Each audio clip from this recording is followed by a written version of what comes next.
Hello, everybody. Welcome back. I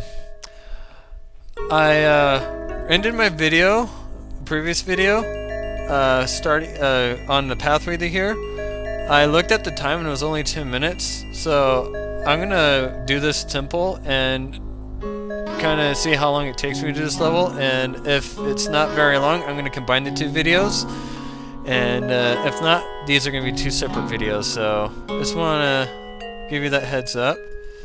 So this level is significantly harder than the first two levels because this level was designed for you to have all your upgraded equipment. But I'm not having my armor here, so yeah. Those enemies I just killed were enemies from Mario 2. Don't ask me what their names are. I don't care. Well, if you tell me their names, that'll be nice, but it's not going to be the end of my world. It's fine that they're in there, but one thing, and this is just my personal opinion, I think they should move like Dig Doggers to give it more of that icy feel. So, I did decide to get the magic shield before entering here because I can block magic shots, which is very important. But I still have to be very careful because these enemies will do like, I don't know, like 2 hearts of damage on me, which is a lot. Oh my gosh, I thought I hit you. I got you. I always try to take out the bloopers because they like to snipe you. Because I got my level 2 sword, I can do it.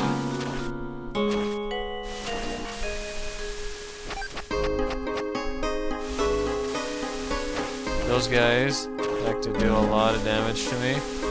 Okay, I'm gonna leave this guy alive, and I'm gonna go ahead and bomb this wall. As you can see, it's a non-decorative wall, so we know to use it. So we got this little mini boss here. I'm gonna use bombs. Work really good against these guys. Look at that. I can safely attack these guys. Oh, that was a bad shot right there. I can attack these guys while remaining a safe distance, and I don't have to worry too much about dodging the bullets and getting in too close. But he's almost dead, so I'm going to save up on my bombs and just kill him like that. And having the magic shield really helps here because I don't have to worry about literally dodging every single bullet. Which, I came out of there pretty healthy.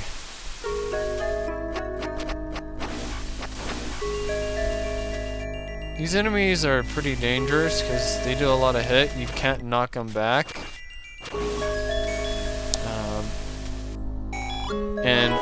And they move like Pole's voices, but arrows I think do half damage against them or something like that. So, I absolutely love Darkness. Unfortunately, the clock item just kind of took away the fun of fighting these guys. But I got another clock. How about that? I don't care if I have slash or stab. Fighting dark nuts are fun. Anyways, we're going to be getting a very useful item. And it's a step ladder. And it's not just useful for getting around terrain, it is a very useful battle item as well. And I will show you why later on when the opportunity arises. So, all enemies returner is not marked in this room, so I got hit because I was swinging my sword. Yeah, when you're in the middle of your swinging animation, you don't have your shield up, and so you take damage. And that's not for happy good times right there. But that wasn't a good opportunity for me to show you the let's say there's a bunch of really hard enemies in here. I could use my stepladder to stand out of their way, and I just swing my sword. So in this dungeon, Top Kirby likes to put bombable walls. I think they're bombable walls behind waterfalls, and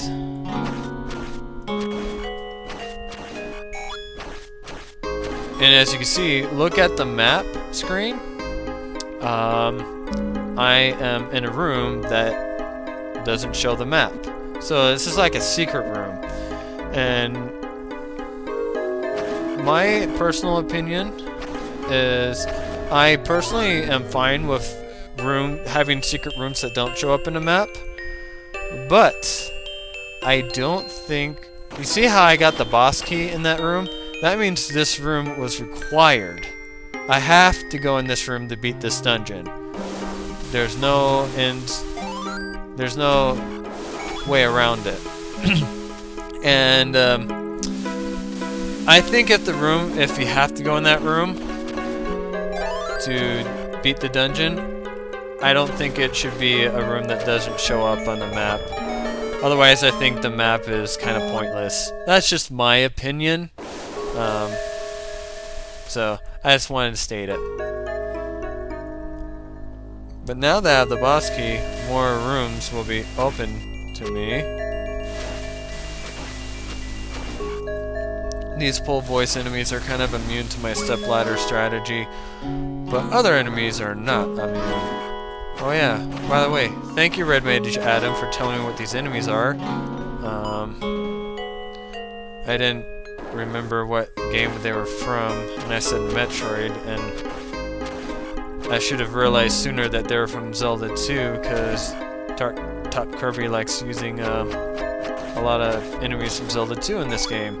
Oh, that's another reason why I got the shield. I'm not paying attention. Let's go heal real quick. I gotta be real careful. Another advantage of only leaving one enemy up on the screen at a time is that I don't have to worry too much when I leave the dungeon. So yeah, now I'm healed up. And I was at the entrance of the dungeon anyways. Yeah, all the enemies are gonna respawn, but that's okay, because I'm not dead anymore. But yeah, another reason why I got the magic shield is those skull enemies, the Stalfoses, they shoot swords, and Link's normal shield can't block that. And as you can see, they did 2 hearts of damage to me, and that makes my day very bad. So yeah, I have the boss key, so now I can go in here and get the Nutcracker. The reason why I call it the Nutcracker is it destroys Dark Nuts, because it can break their shield. And I think I'll have an opportunity to use it in this level.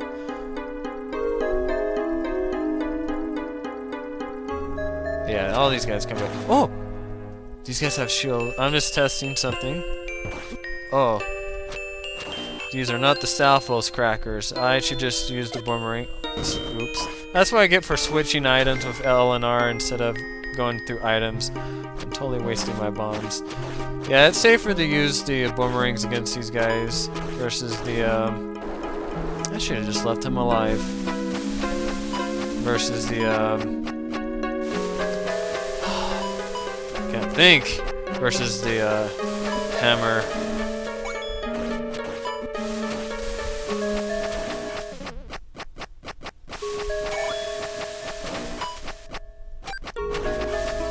There we go, I got my bomb back, I'm good. So as you can see, my stepladder is serving me quite well here. I don't have to worry about those bubbles, I don't have to worry about these Mario 2 guys, because they do a lot of damage. And I got this room relatively healthy. One thing that Top Kirby likes to do in this game, which I think is a pretty cool idea, for mini bosses, you fight the boss of the previous dungeon.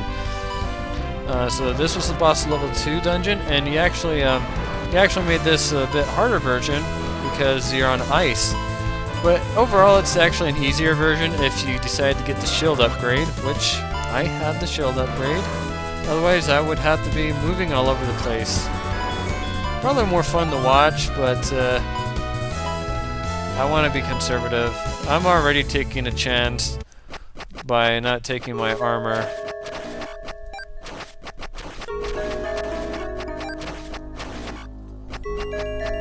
just going to leave one of these guys alive and use my wisdom, knowing that this is an decorative wall, to blow this up. This is a dangerous room right there. That blooper likes to teleport. There we go. Oh my gosh. Oh, the stupid Pole's voice enemies. But I got rid of the bloopers. They're really mean. Because they shoot stuff at me. But yeah, I think this is the most dangerous room in the dungeon. But I came out of that relatively okay. Oh, get out of there. Oh, there we go. There we go. I'm good.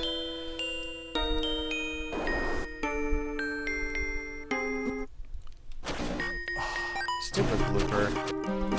You have no concept of personal space.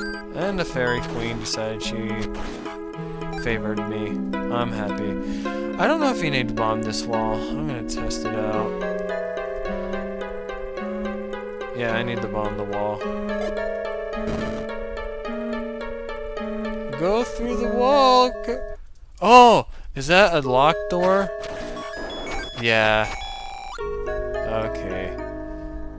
Go through the door. Yay. Oh no.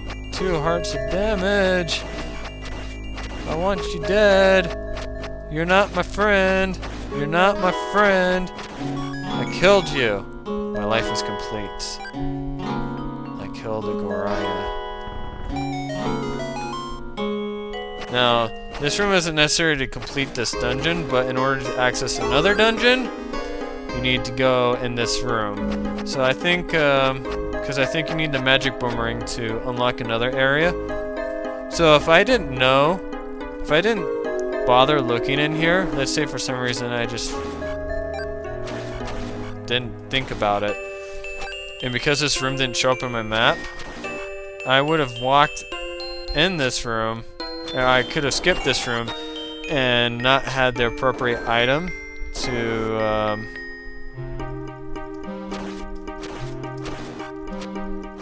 explore the world, and I'd be like, what? Where's the magic boomerang? I don't know where it's at. And then I'd be mad. And then I'd be stuck, and then I'd go in the forums and go, help me!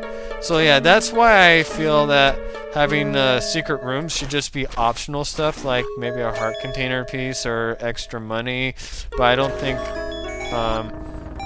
extra rooms should be required by the player to do in order to beat the game. Oh. I gotta stand in a safe spot so that I don't get sniped by these Goriahs.